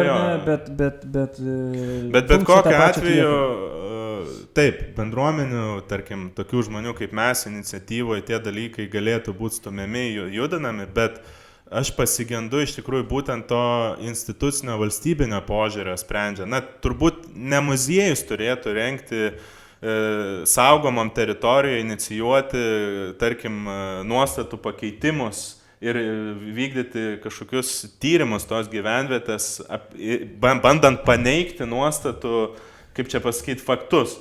Tai pati institucija, kuri formuoja, arba ministerija, kuri pasirašo po tuo, jinai turi pirmiausia inicijuoti tyrimus, kad jinai tuo remtųsi rengiant dokumentus, o ne kažkieno pavieniais ten dalykais, parašymais. Nes dabar pasižiūri kiekvieną miestelį, net ir tą ten ar kažkurio regioninio parko centrą, tai ten beveik viskas remiasi Miškinio ten kažkokiais tyrimais, kurie ten prieš 50 metų padaryti. Kai kurie yra klaidingi. Ne, tai Miškinio nereikia, aišku, nuvertinti. Bet atsiradė naujų faktų, tiesiog kurie arba paneigia, arba patvirtina jo. Bet tai rodo lokalių tyrimų situaciją, kad yra realiai kažkas padarė kažkas, bet tu turi kaip tik, kai kurie yra dalykai, kaip tie nuostatai, pagal kuriuos realiai žmonės statosi pastatus. Tai kartais, tai pasižiūrėjus, tai netgi kartais sakai gerai, kad dar nesistato intensyviai tuose miesteliuose pastatų, nes ką mes turėtumėm pagal kažkokias knygelės, gerai, aš negaliu nuvertinti tų tyrėjų, kurie nagrinėjo ten kaimų architektūrą, bet pasiema, tarkim, grubiai tariant, specialistas pagal tas tradicinės neva formas, kas ten yra įrašyta, pasiema kaimo architektūros elementus ir juos tada tiesiogiai taiko miestelių. Ir gaunasi visiškai iškreiptas vaizdas ir tie miesteliai sukaimėja, tiesiog ir sukaimėtų, jeigu mes to inicijuotumėm patys ir nekeistumėm, bet tą turėtų iš tikrųjų daryti pačios institucijos, jos turėtų telkti, formuoti ir čia, pavyzdžiui, neturim mes Lietuvoje jau tiek daug tų gyvenviečių, kad tiesiog užsakyti tam tikrus tyrimus ir padaryti realią jų analizę, kas užstatymo tankio kitimas, ta prasme, teritorijoje, ten elementai, architektūrinės detalės, kas galima, kas negalima, kur galima laisviau žiūrėti architektūrinį modelį, nes viskas dabar yra taip aptaku ir kartais žmogus, jeigu jis nėra, tarkim, grubiai tariant, pasikaustęs, neturintis ikonografinės medžiagos, neturintis žinių, kad, tarkim, ten jo kieme buvo vos ne 6 namai, užstatymo intensyvumas buvo žymiai didesnis, ten dviaukščiai mūriniai pastatai vos nestovėjo. Tai tada galbūt jis ir pramuštų tą savo projektą, bet šiaip paprastai tai tau paduotų projektavimo sąlygas architektui, tu esi architektas. Aš įsivaizduoju, kad pagal projektavimo sąlygas tau užduotų, realiai, ką tu pradėtum projektuoti, tai gautųsi, jeigu tu greitai ir taip paimti ir padaryti, tai gautum tiesiog eilinę trobą kaimo. Aš tau taip pasakysiu, teko irgi projektuoti, ten gaunasi sodai ar ne, sovietmečio kūrinys. Ir ten buvo reikalaujama išlaikyti užstatymą iki 39 metų. Architektūra ir panašiai.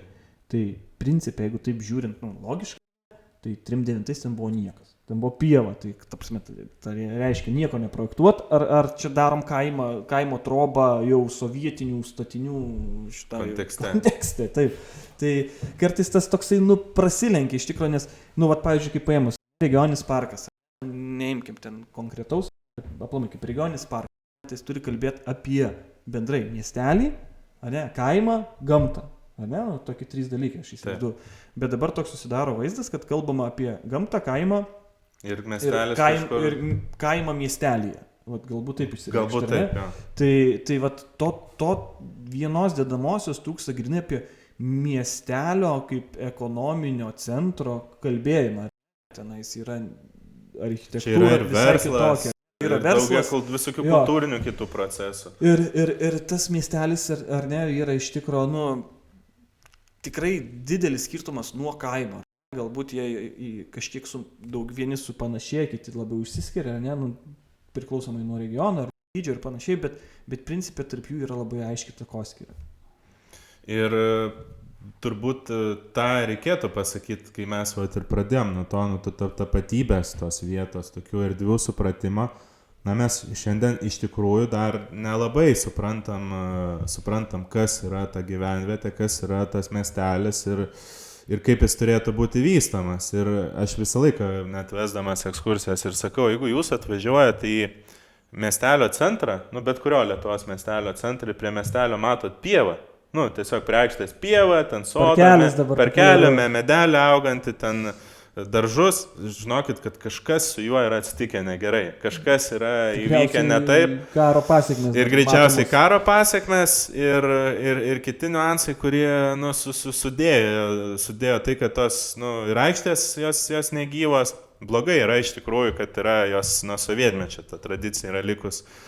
Valdiškos institucijos tik pagrindę supa tas aikštės, būtent tas rinkos ekonomikai, kaip tik smulkaus verslo yra poreikis kurtis, ne prekybos centrų pastatymas, didžiųjų ten, kurie turi savo tą rinką visur, tai turėtų būti kažkokie orientavimai, nes tarkim vakaruose net keliaujant, tai tas labai gerai matosi irgi. Apie tai čia ne mes pirmi turbūt tą kalbam, bet prekybos didesni centrai yra už miesto ribos, už miestelio ribos, yra prie kažkokių...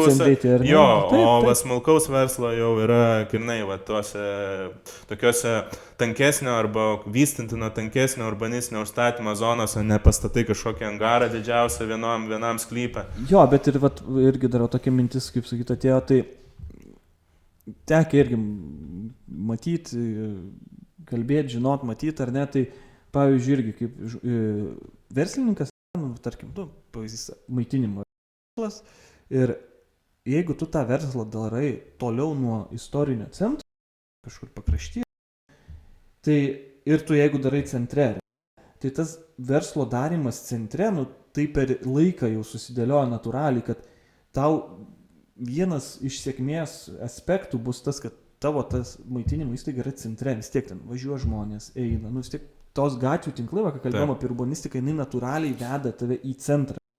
Visi žmonės susirenka principė buvusiuose rinkos aikštėse. Tai vienas iš tas sėkmės aspektų yra būtent tas kūrimasis centre.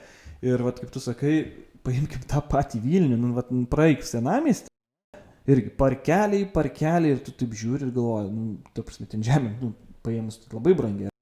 Ir po to pasidomi, pasižiūri ir, kaip tu ir sakai, gaunasi, kad ten buvę pastatai, buvęs užstatymas, tiesiog sugriauta, palikti tam tikrą laiką tuščios vietos, tos tuščios vietos pasidarė po to parkelį. Taip, tai tos erdvės čia labai tipiška. Parkelių kultūra užgožia pačius miestus. Čia kartais parkeliai yra, aš nesakau, yra gerai, bet sovietinių tų erdvių formavime, kur ten kilometrai tarp pastatų, tai Karaliaučiaus atvejs, buvęs... Šiek prie katedros Karaliaučių. Jo, tai buvęs tas Knipavos visa sala, su ten iš vis miestas, kaip turbūt gražesnis už Kopenhagą buvo, ir virto parkeliu, tai čia yra nuostabiausias turtas dabar turbūt ten miestiečių. Tiesiog parkas, senamiesčio nebeliko. Čia toks yra, matai, pasižiūrėk, čia yra galbūt pasakojimas apie nieką.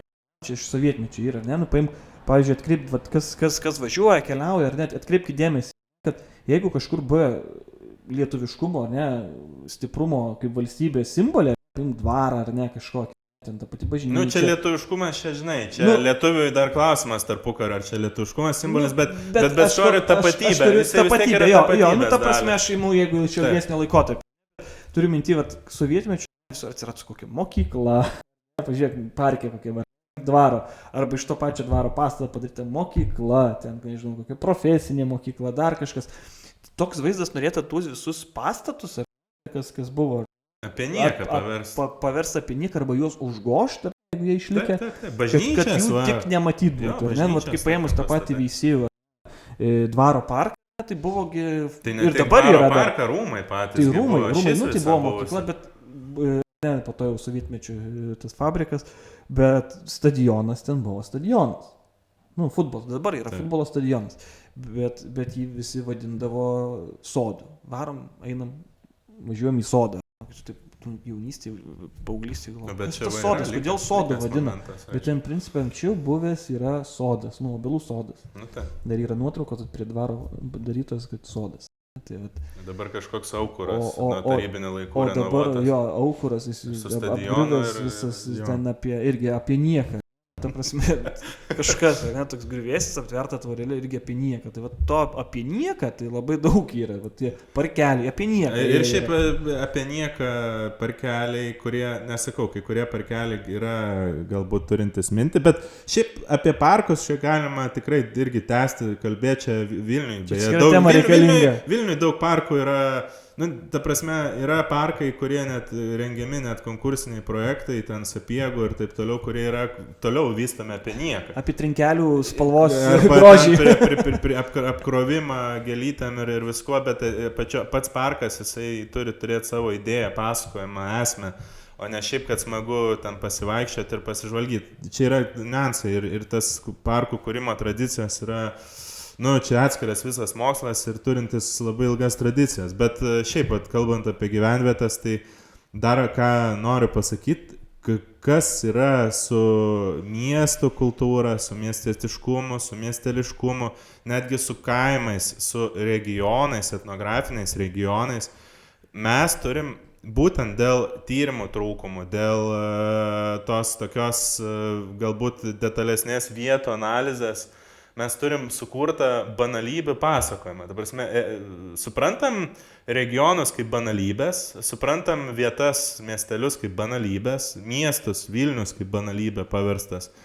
Ką aš noriu tuo pasakyti? Tarkim, yra Dzūkijos regionas ir čia va kaip pavyzdys, tarkim, iš architektūrinės pusės, tai yra toks vos ne susiformavęs ar formuojamas ir iki šiol iš tikrųjų gajus pasakojimas, kad tarsi, tarkim, Dzūkija, tai čia yra kažkoks labai vienalytis dalykas, kad, tarkim, viskas yra vienoda, architektūra yra vienoda, pastatai, pasimsiu, aš sakysiu, aš noriu pastatyti dzūkišką sodybą, pasiėmė ten kažkokią knygutę ir aš pasistačiau dzūkišką sodybą, bet čia yra absurdas, dėl to, kad Šilų dzūkai gyveno vienaip, Panemunių dzūkai gyveno kitaip, Gruntų dzūkai gyveno kitaip, dar išskirti reikėtų vien Nemuno įtaką, Užnemunės dzūkai iš vis vėl yra kitokie. Tai pasižiūrėk dabar, ne merkinė, pasižiūrės ilgesnį laikotarpį negu iki tarpukario, tai dzūkai gyveno su fachverku.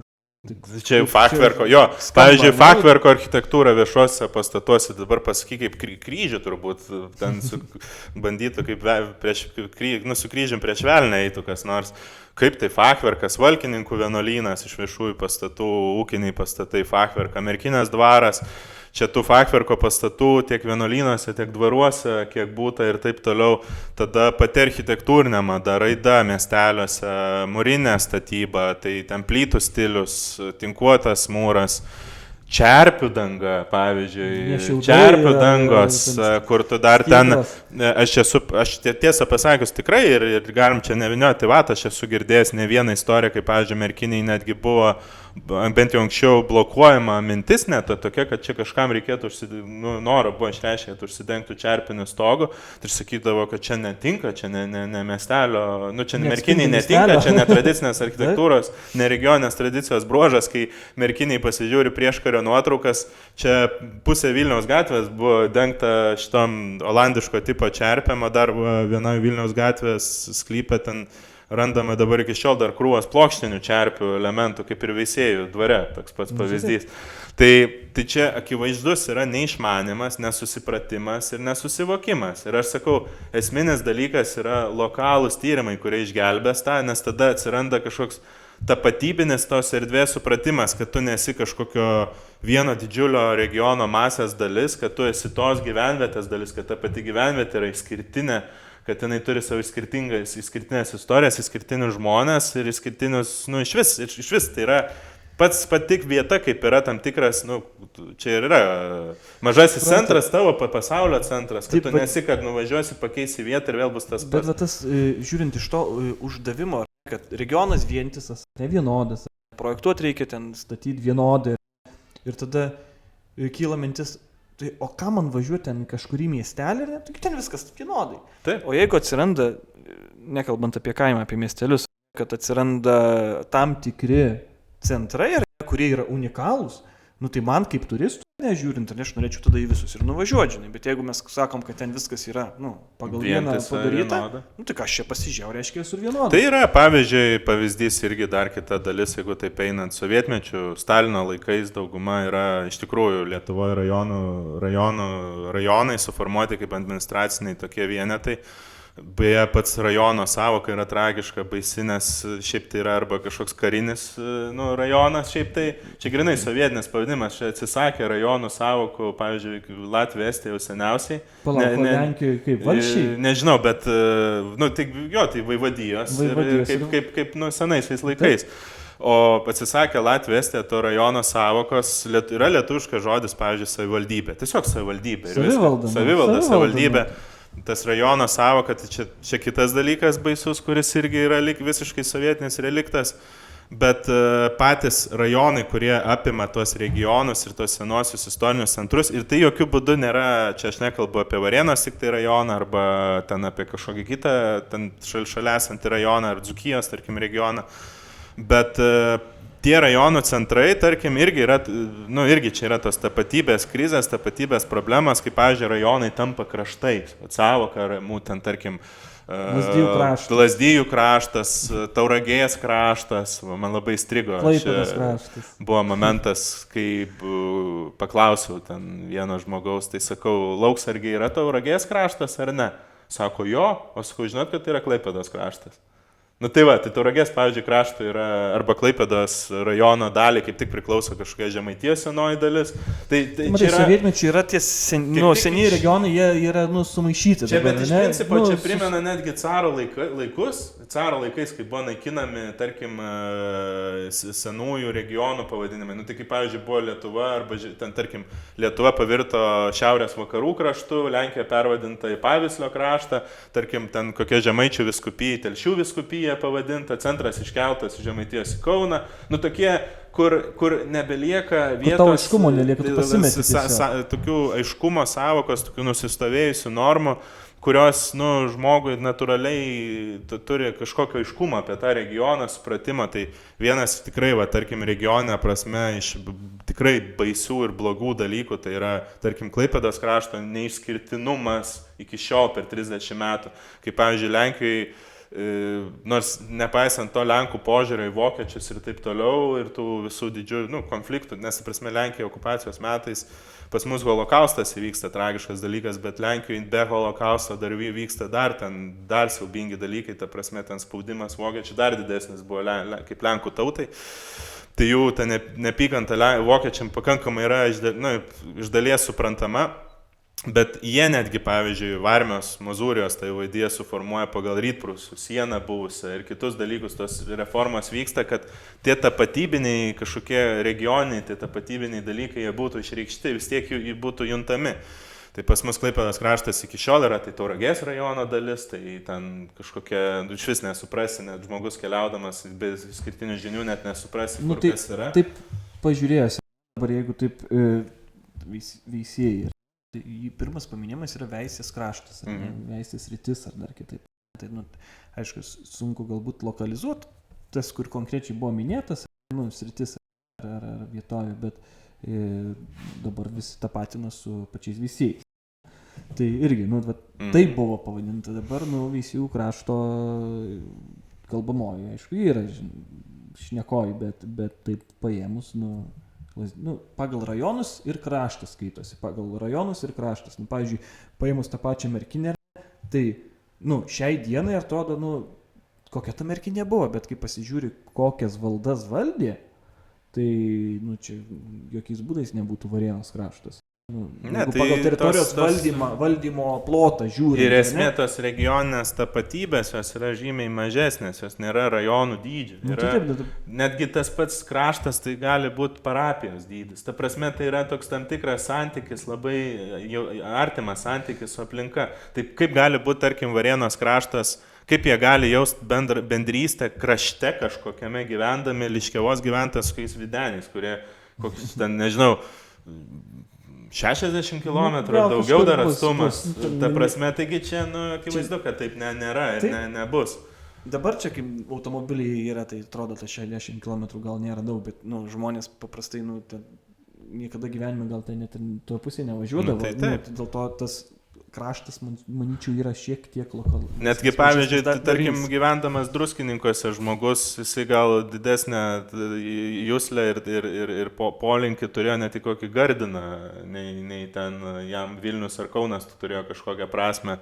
Tai jeigu taip iš vis apie didesnius regionius centrus kalbėti, bet apie tai visą, ką mes kalbam, iš tikrųjų, tai ir yra turbūt tai, kad tas toks tapatybinis dalykas, regioninis, jisai tikrai Lietuvoje vis dar yra krizai. Ta prasme, sovietmetis antiek išdraskė tos ryšius, santykius, supratimą ir net apie konkrečias vietas, kad tokį chaosą tikrai gali pajusti ir net formuojamai toj politikoje, architektūroje, statyboje, erdvių supratime, tų pačių gyventojų santykyje su pačia vieta, apie ką jie patys yra, apie ką yra tas regionas. Tokių yra daug klausimų, čia yra net ir švietimo sistemoje problema, kad, tarkim, mokyklose tikrai yra, manau, per mažai dėmesio skiriama tai vietai, kurioje pats gyveni. Tarkim, pas mus, tai kraštotyrai tokia. Norėjau sakyti, pas mus, dabar jau pameluoju, bet lyg dar gal ir buvo ta vadinama kraštotyra. Bet principė, nu, dabar šiuose mokyklose, sunku man pasakyti, bet manau, kad tos kraštotyros yra, arba jos nėra, arba jos yra labai mažai. Nors, mano galva, tai tas kraštotyros turėtų būti daugiau, nes ta prasme, žmogus tada supranta, kur jis gyvena, kokioje aplinkoje, tada pradeda tą jaust, gyventi tame ir vertinti. Ir tas žmogus tada, jam interesas yra ten grįžti, ne, ir būti tos gyvenvietės dalimi. Tu tada supranti, nes kaip paėmus, turbūt tau lygiai tas pats, kai tu pradedi gilintis į kažkokį ten miestelį ir tu susižiūri nuotraukas, susižiūri ten planus, tu pradedi jį galvoje matyti kaip tą senąjį miestelį. Tai, o tu čia tas buvo, čia tas ir tu pradedi toks matyti. Jisai kažkaip iš karto įgauna šarmą. Ir tu tada, šarmas tau atsiranda. tada, atsiranda tada milijonas klausimų, o kaip čia, kaip tas tu pradedi tokius, atrodo gyventam senajam miestelėje ar mieste ir tas tau, tiesiog kaip arkliukas, į priekį domėtis, tas. Tada iš to semiantis istorijos, semiantis iš to, buvo tas, buvo, nas buvo. Ir tau tada, bent jau man asmeniškai galvo, reikėtų to, reikėtų čia, kad tas atsirastų, kažkokį tam tikrai dalykai. Paėmus merkinę, pasižiūrėk, kai buvo atvežta vytinė, ne? Knapkio. Tai, pasižiūrėk, kaip žmonėm, kaip objektas, atskiras objektas pasidarė, traukos objektas, ar ne, grinai atvatyti, pasižiūrėti prie to laivelio, paplaukti, ar ne, galbūt ir tą pačią nuotrauką pasidaryti kažkokią, vienintelis traukos objektas. Bet ką rodo istorinis pasakojimas iš karto. Tas ir tu dar gauni kažkokį apie tą dalyką pasakojimą, kaip tu sakai, ir tas iš tikrųjų, tikrai domina, nes kuo toliau, tuo labiau žmonės domisi tas savo istoriją, miestų istoriją kažkokią. Pasižiūrėk savaitgalį, nuvažiuok į kažkokį muziejų ar kažkur lankytiną vietą, žmonių tikrai labai daug yra. Ir tas vienas dalykas labai paprastas, kaip yra iš tikrųjų nutrūkę tie saistai, tie ryšiai, tarkim, ar tai būtų prieškario Lietuva, ar tai būtų, elementariai žiūrint, net jeigu žiūrint į vakarus, tai yra tie šeimų verslai, kurie ten tęsiasi iš kartos į kartą, santykis, supratimas apie tam tikrus dalykus, nebereikia tau iš vis mokintis iš naujo, tu iš tėvų jau įgauni tam tikrus dalykus, kaip reikėtų daryti geriau. Vaikystės, ir būtent mūsų regione, kaip bebūtų keista, ir aš matau, kad tai merkiniai pradeda veikti, kad tas per istorinę žinias tas atsikapstimas į kitos buvusios erdvės to modelio, kaip jisai veikia, tų istorijų, tų tokių kažkokių, kaip čia prieskonių suieškojimas apie tą gyvenvietę, kuri iš karto tu pamatai jos išskirtinumą, ką tu ir kalbėjai, tokių duomenų susirinkimas, tada iš karto automatiškai formuoja tą kažkokį unikalesnį tos vietos šarmą, nepaisant tų tarybinių ūkinių pastatų, nepaisant ten tų kažkokių siaubingų ten silikatinių plytų ir šiferinių stogų. Atsiranda tas kažkoks didesnis pasakojimas, kuris pradeda gošti visą tai, ką tu matai galbūt kasdienybei. Ir tada atsiranda ir verslo interesas kurti kažkokią sieti su tom idėjom, istorijom, tą savo verslo modelį ir taip toliau. Ir tada galbūt nebus taip ateityje, gal nebevyks taip, ką galima mėtyti ir į Vilnių akmenis, ir į Kauną, ir į kitur, kad eini per senamiestį ten istorinį ir yra kokia nors kavinė atidaryta su itališka pizzerija ar dar kažkuo, kas rodo akivaizdžiai, aš nesakau, čia aš nenoriu būti, aš nenoriu būti ta prasme, aš nenoriu būti ta prasme, čia kaip kažkokia, ten kažkoks besipiktinantis visko, kas vyksta, bet tas bandymas kopijuoti kitus, imituoti kitus, jisai nieko gero neduoda, tu esi niekam neįdomus. Ir apie, tarkim, Vilnių, kuriame tas verslo modelis, tie pinigai vis dėlto kažkokie yra, bet ten kūrybos nėra, ta prasme, tu esi fainas, bet neįdomus. Supranti, mano galva, to trūksta tokių, galbūt istorijų, tų tyrinėjančių, būtent, tarkim, imkim ne Vilnių, kad ir mažesnius miestelius ar miestus, tai tų raktinių žmonių, kurie tyrinėja būtent tą savo kraštą ir jų bendrystė, bendradarbiavimas su tuo, kas valdo pinigus.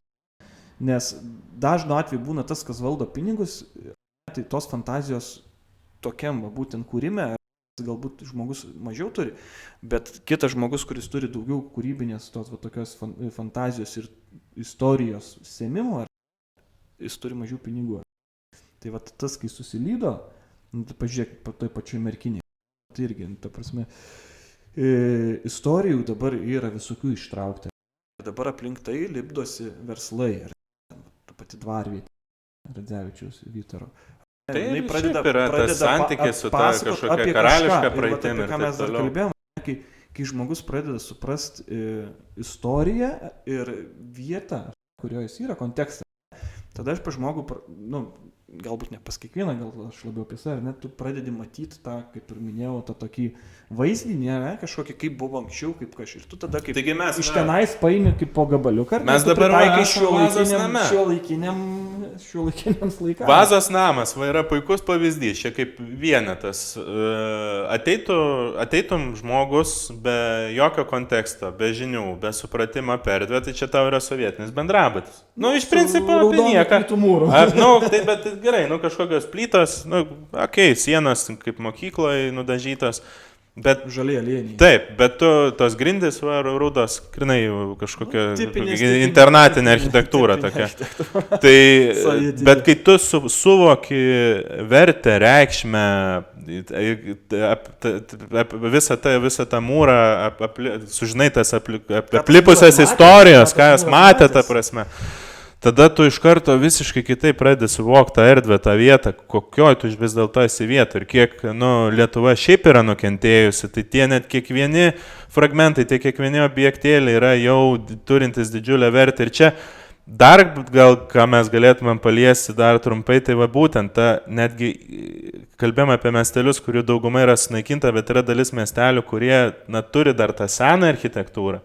Turi tos išlikusius, tarkim, žydų pastatus, raudonų plytų pastatus ir tas siaubingas einantis euro remontas, bandyti būti neva kažkokiu, be jokios kūrybinės kažkokios inercijos, tiesiog būti kaip kiti, jau dauguma iki šiol yra žalojami iš tikrųjų, bet aš turiu tokią mintį, viziją, kad būtent kalbant apie miestelius ir surandant juose tą šarmą, tos pasakojimus, tą suvoktą iš visą erdvę, kad tai nėra tiesiog tarybinio ūkio kažkoks vienetas, kad būtent ta raudonų plytų architektūra, tie senieji pastatai vėliau taps būtent viena iš paklausiausių tų prekių, ieškant tos autentikos, tikros autentikos.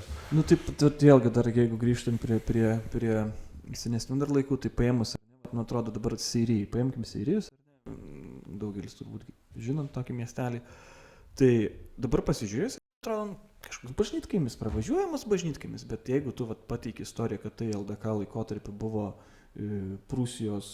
Iš esmės valdovų Prūsijos valda. Sakykim, dabar kaip Monakas koks paėmkim. Nu tai toks, jau... Enklavas toks LDK teritorija. Gaunasi, jau kažkas įdomaus. Šarmas yra. Nuvažiuoti, kažkokios vokiečių kapinės yra. Jo, tai yra liuteronų bažnyčia. Ne liuteronų buvo reformatų bažnyčia. Mokyklos teritorija, kurią sovietmečiu nugriovė tiesiog. Tai supranti, ir kaip tu tą viską pradedi pasakos. Ar ten kažkaip liuteronai reformatai dalinosi ją kartu? Kažkoks specifinis dar dalykas. Jo, bet jie ten tas iš vis unikalu yra, kad jie ten dalina. Ten net yra kalbų, bet ten kažkas rašęs yra Itelaidės, kad net Radvilos berods portretas dar kabėjo toj bažnyčiai. Nu, tokių istorijų pradedi rankat. Jo, tuos tokius išsirinki, ar ne, tu juos pateikė įdomiai. Nu, tada žmogui iš tikro, eiliniam žmogui, tas įdomu, nes tos iš karto išgirsti visai kitą. Ne, tokia, kaip ir paėmus kažkokį kaimelį, kur yra miestelį, tiksliau, kur dvaras, tai bus tunelis, ne, kažkoks kaip Kražius, atsimeni irgi paskui. Nu, taip, faktas, be tunelio ir be tanko, kaip sakant. Arba tankas, lėktuvas ar turi būti nukritęs kažkaip tas, galvoju, užsifiksuoja labai būna. Ir ką reikėtų pasakyti, tai būtent tai tos istorijos, tai kai tu perteikia per kas kur kaip buvo, kokios vietos, ką jos gali papasakoti, tada tu, čia tam tikras net atminties vietų toks formavimo dalykas, nes, pavyzdžiui, visi važiuoja į Žalgirio mūšio lauką, bet iš tikrųjų tai yra tik laukas. Ir tai ne toj vietoj. Ir gal net neaišku, kur ten tas tikslingai tas mūšis vyko. Bet viena reikšmingiausių vietų. Tai dar ką reikėtų pasakyti, tai gerai, tie tyrimai yra tik to dalis. Ta prasme, tu turi surinkti tą medžiagą apie tą vietą. Bet čia dar kitas dalykas, ko Lietuvoje dar iki šiol dar tikrai yra neišmokta, dar tas nėra labai suprasta, arba, sakau, einama tik tokiu grubiu kopijavimo keliu, mes, sakau, aš jau kokį 4 kartą miniu Vilnių, aš įsikraušiau iš Vilniaus ir kažkaip džiaugiuosi. Tai pagaliau, kad aš gal su jį sugrįšiu, kad nors nesakau, bet kas dabar vyksta, sakau, tas toks, kaip čia pasakyti, neturėjimas jokių normalių žinių bagažo ir jo negebėjimas iškomunikuoti, virsta tiesiog banalybėm ir kopijavimu. Tai būtent ką aš noriu pasakyti, tai tas surinkimas informacijos visas, išnarplėjimas tos istorijos dar yra viena dalis, bet yra ta labai svarbi dalis tas iškomunikavimas, sugebėjimas iškomunikuoti. Pateikti. Ir tas turistinis produktas, kaip turistinį produktą, irgi reikia suvokti. Čia plus, būtent kaip turistinio produkto modelis, tai čia vėlgi Lietuva vėl yra dažnai atvirkščias dalykas, bando kažkokį dviratį išras, kai pasižiūri ten vakarų Europos šalis, ten yra atidirbti tie modeliai, tiesiog imk ir dirb, važiuok ir švieskis. Ten reikia kopijuoti, nekopijuoja, kur nereikia, ten kopijuoja. Kur kaip tik kaip veikia pats modelis, kažkaip šitą sunkiai sugeba įvilkti tuos aiškius rėmus. Nuo elementarios internetinės svetainės net padarėme. Tai esmė tame, kad pirmas dalykas, galimai, matomai, nėra interesuotų tuo užsim, nes tai, tikrai yra paėmus tą patį Vilnių ar ten mažesnius, tai yra, ilgas, sunkus darbas, turėti ten į archyvą, eiti, pakelt planus, ten visokias knygas, paėmus. Ir tas reikalauja ir finansų, ir tas eilinis žmogus, jis tau, jeigu jis kažką žino, jisai neiškomunikuoja, bet turėtų būti sistemiškai. Skirtas finansavimas, mano galva, ne? Taip. Tada paskirti žmonės, pasamdyti žmonės, kurie eina, geba tą daryti, geba tą padaryti. Ir žinai, ir kad tam tikri žmonės tą istoriją galbūt ištraukia, ar ne, tam tikri specialistai tą istoriją pateikia. Komunikavimas tai yra atskiras darbas.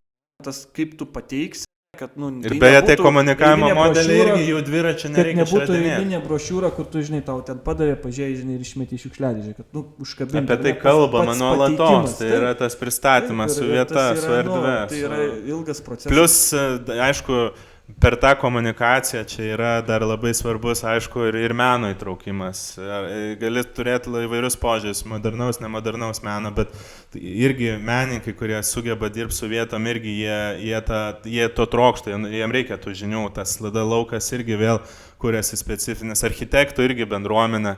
Dažniausiai architektai, netgi ir pavieni architektai irgi nėra visų galų ekspertai ir visų, kaip čia galų žinovai, jiegi kartais va taip sako, taigi architektas turi žinoti, tarkim atvažiavęs ten iš kažkur į kažkokią, jis negali žinoti, jis nepereis, nepadarys didžiausio urbanistinio tyrimas, projektuodamas vieną kiemą. Ta prasme, čia yra, sisteminis dalykas. Tas viskas vėl, kaip architektas, tai tarkim, atsiremia į finansus. Ta prasme, tu jeigu tą tyrimą darytų, tau finansuotų, tu padarytų. Bet tau nieks tų pinigų, tau žmogus nori tiesiog, kaip sakant, namo, tai tu ir paviršutiniškai iš tikro, nes plačiau nėra to tyrimo padaryta, tu kiek, bendrai Google gali rasti turbūt, taip ir tą tyrimą kažkokį minimalų pasidarai, jeigu tu kažkam ten... Pasižiūri ten kultūros vertybių registrą kažką, ten permeti. Bet principai, jeigu būtų atliktas, didesnio miestelio, kažkokio regiono centro, tarkim, tyrimas, tai tu tau įsivedi, ten, tarkim, veisėjai, merkinės ar ne, ten atsiverti, o bruožai tokie, tankumas ten vyravės yra toks, tas, žinai, ir tau, jau tau kaip projektuotojam, tau jau daug lengviau, tu turi kur atsispirti. Ir daug paprasčiau. Ir mažiau diskusijų ir absurdo. Atvažiuoja, tiksliau, projektuotus pačius, paimti seirijus, kur aš šiandien ne vieną kartą kalbėjom, tai paėmus, tai tu ką, pasižiūrėjai parviršutiniškai, kažkokio tokio gilesnio nieko nėra. Yra keletas knygų, bet analizės kaip miestelio, tai tikrai ne. Jo, bet ten daugiau galbūt bendrinė istorija. Tai ta bendrinė istorija, knygą turiu. Tai va, tai vieną ar dvi turiu, bet... Vizuali istorija, čia va yra labai svarbus dalykas, vizualus istorijos pamatymas, išaiškinimas. Ne tik faktai, datos ir visa kita, tas išaiškinimas labai yra svarbus. Tai čia vat komunikacijos yra ta dalis ir sakau, šitų dalykų trūksta pas mus. Dabar, aišku, negali sakyti, kad visai viskas to nevyksta, yra pavienių tų iniciatyvų, bet būtent, sakyčiau, daugiau per pavienių žmonės, per pavienės kažkokias žmonių grupės tie dalykai labiau vyksta ir norėtųsi tokio intensyvesnio gal net rėmimo tų žmonių ir tų, tarkim, tyrimų plėtojimo, nes, atrodytų, kad kam čia ten tirt kažkokį ten miestelį, kam jis įdomus ten 20-30 žmonių. Bet tai iš tikrųjų, jeigu tu analizuoji tas vietas kaip potencialą dar turinčias, kad tu deklaruoji apie tai, kad jinai yra saugoma, kad tai turi būti išsaugotama ateičiai, kad vystama kažkokia statyba yra kažkokios saugomumo modelis, ta prasme. Tai tu turi investuoti tai ir tu neturi apsimetinėti, kad viskas yra gerai. Tai taip, bet irgi vėlgi pasižiūrėk, dabar buvo COVID-as ir pažiūrėk, kaip visi pradėjo sodybos visokios, ten, kad ir miesteliuose namai, pirktis, būti savaitgaliais ir panašiai. Ir kai tu, kad ir tas 20 žmonių gyvena, tai jeigu tu to miestelio, buvusio miestelio istoriją pateiks įdomiai, tai kitas, kuris pirks, iš miesto žmogus, jis pasižiūrės, jį bus užkabinę kažkokias ten istorinis faktas, dar kažkas, jis tada atsimins, sakys, aš ten gal noriu, ten, žinai, ta prasme, ir per laiką gali tas atsigauti, nes ten atsiras, kad ir savaitgalinių gyventojų, bet, bent savaigalinių. Tai va būtent tos istorijos, vietos istorijos, jos kuria šarmą. Ir tas jų perteikimas yra be galo svarbus, tas tapatybės juslumas, tas kažkoks vietos juntimas, kuris atsiranda, tas toks skambus žodis genijus loci, tas vietos tokios, kad ten aš turiu kažkokią atsakomybę, nes aš esu, už manęs alsuoja kažkokia praeitis tos vietos, kažkokios, kažkas įpareigoja tave kažkaip truputėlį pasižiūrėti net bendruomeniškiau į tą erdvę, ne tik ten žiūrėti į savo kiemą kaip į savo pasaulį. Tai tas yra be galo reikalinga. Tai taip, turbūt apibendrintai tikrai galbūt reikėtų pasakyti, kad tas 50 metų tarpas braukia, plėšia, naikino, vertė tas vietas apie nieką. Tada dar turėjom maždaug 20-metį iš vis bandymo susivokti absoliučiai apie ką mes. O dabar turbūt tik tai prasideda tas laikas, kada mes pradedam... Kaip pokalbio pradžius, kai lūžio taškas. Mąstyti tik tai dar, pradėti jau mąstyti apie ką mes esam, bet turbūt dar to nėra... Čia aišku, niekada ir nebus to galutinio atsakymo, bet tas ieškojimas, jisai turi vykti, jisai turi būti vystomas ir apie tai kalbama ir kartais kai kurios tarkim, Jieznas, apie jį nepakalbėjom, tai... Vieni didžiausių Lietuvos didžioji kunigaikštystė rūmų. Aš ten buvau nuėjęs į vidų, freskos tiesiog verėsi, ta prasme viduj, dabar ten yra net daugiau jų truputėlį atidengta, ten fantastiškos freskos verėsi tiesiog, ten yra ta pati erdvė ta miestelio, kas ten buvo, iš esmės rūmų miestelio. Reikia pasatai, kaip barakai atrodo. Tai va, o jie dabar atrodo kaip barakai. Iš principo apie tai buvo čia keletas iniciatyvų, ten dabar atsirado bronzinis maketas, tokių knygelių, brošiūrėlių yra išleista, bet vietoje taip, kad nuoseklus tas įdirbis, supratimas apie tą erdvę vyktų, dėja jis nevyksta, ten yra Gusas gyvenantis savo namelį ir jisai pasakojantis ten ilgai tiem žmonėm atvykstančiam tas istorijas, kas net kai kartais net ir žiūrintis su tokia pakankama, gal net ir ironija, nes, žodžiu, kartais atrodo, kad lokalė istorija kažkokie, frikai, ta prasme, tik tai tyria ir jie yra to dalis, bet iš tikrųjų tai yra būtent identiteto tapatybė, iš vis dėl ko tos gyventas gali išlikti. Pritraukti kitus žmonės, kurtis, gyventi, nes jos pasidaro įdomios. Va būtent, ką aš noriu ir pasakyti. Tai einam valgyti, Vyteni. Einam valgyti, tikėkime čia nenusibodom jum. Ne, tikrai ne. Tai ačiū uždėmesį. Gerai, sėkmės. Susitiksim tikrai ne kartą, papliurpsim įvairiom temom. Tikėkime jums patiks ir sudominsim. Smagu, jėga.